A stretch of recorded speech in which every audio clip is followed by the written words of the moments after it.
Today I'm going to talk about the 3 of my most recent renders that pushed my limits and helped me develop my skills further as a 3D artist. If you're stuck in a place where you're constantly making stagnant and repetitive artwork and not growing much when it comes to learning, I hope to share with you some of the thought process and my change of mentality during that time to give you guys some ideas on how you can get over that obstacle by the end of this video. The journey of a 3D artist starts off something like this. You hear about this awesome software that lets you create amazing art from a video that teaches you how to make it. You get all excited and you decide to give it a shot. You follow the tutorial from start to finish, everything is new to you, and by the end of the tutorial, you feel a sense of accomplishment.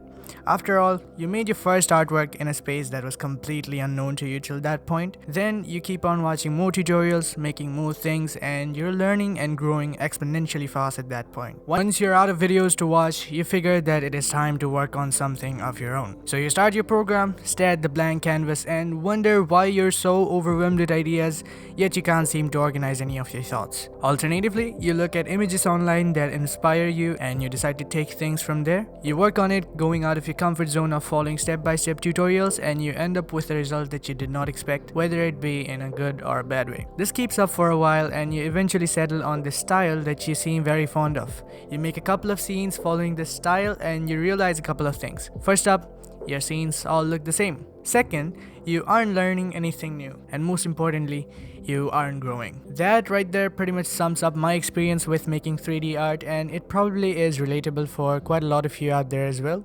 Theoretically, this is quite natural. Your growth is huge during the first few days of learning something new because everything is different from what you are used to, and then it slowly fades to the point where you have mastered something and there isn't much that you can really learn about it. Now, the way I phrase this might come off sounding like I'm saying that having a style is a bad thing, but it's actually the opposite in some cases. Some companies would pay thousands of dollars when they want a specific art style.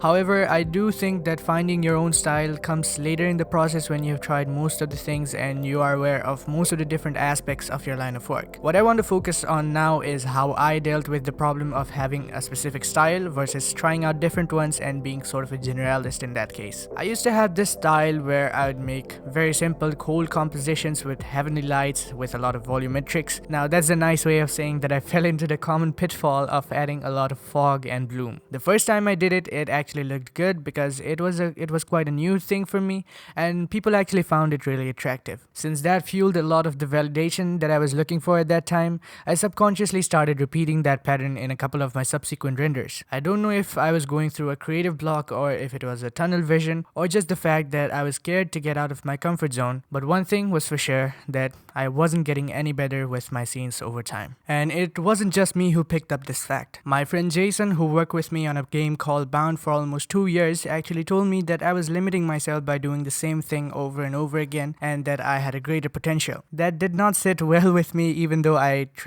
agreed with what he said, or maybe it was because I agreed with what he said. I was sort of discouraged at that point, and after taking a month of break from anything 3D related, I came back with a replica of an image in 3D. I learned way more from that single scene than all of those scenes combined in my comfort zone. That was my first step towards getting back into the flow, or so I thought. After 2 months, I tried to make this lighthouse scene. I spent a lot of time on it, but the results were not at all what I expected. I was really disappointed with the final result, but I still decided to make a video about it in the hopes that people can learn something from it. I did get a few positive comments which inspired me to try again. This was the time when I realized that I was going through a massive creative block. So I let myself loose again and I made the scene, which wasn't anything super insane, but I did learn something extremely valuable from this experience. I learned that the time you put into something is not equal to the amount of effort you put into it. This kind of sounds weird, but hold on for a second. When I did the lighthouse scene, a lot of my time was spent previewing the render, making unnecessary tweaks to the lighting and stuff before I had even finished making the models properly. Due to that reason, I didn't get to utilize all of my knowledge about modeling and texturing that I had acquired till that point. That left me at the end with a result that wasn't my 100%. What I'm trying to say is that instead of working smart, focusing on areas that were important, adding details and using my existing existing knowledge properly, I aimlessly wandered around the scene, wasting my time doing nothing really productive that could add to it, and just took a lazy approach to rushing and finishing it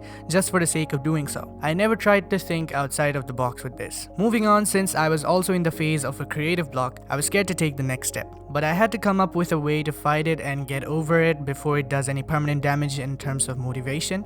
So I challenged myself that I would work on something that can't be done without having a lot of patience and knowledge. And so I decided to recreate this concept from Hamish Frater of a wind farm. This was perfect for me during that stage of the creative block because I didn't really have to be creative at all. It was just about observing the reference, studying the proportions, and creating objects in 3D. This went on for about a month till I was satisfied with the result, and I really mean it when I say it. I was extremely satisfied with what I created. It had been a while since I put so much effort into the modeling and texturing aspect of things, and it really did pay off. This was one of the 3 renders that pushed my limits. Once I stepped out of my comfort zone and had a taste of what working on a single scene for a month feels like, I decided to work on another scene.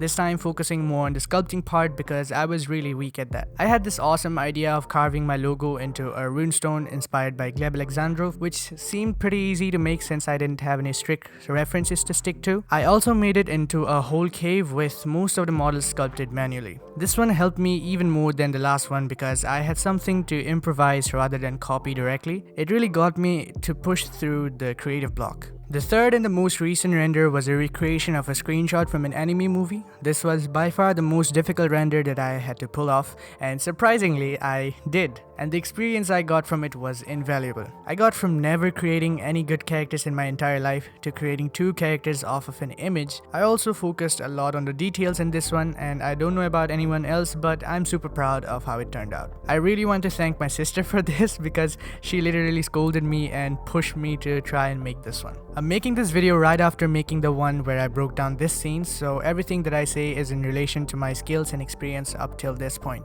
I might slow down again in the future, or keep up the same pace, or I might even grow even more.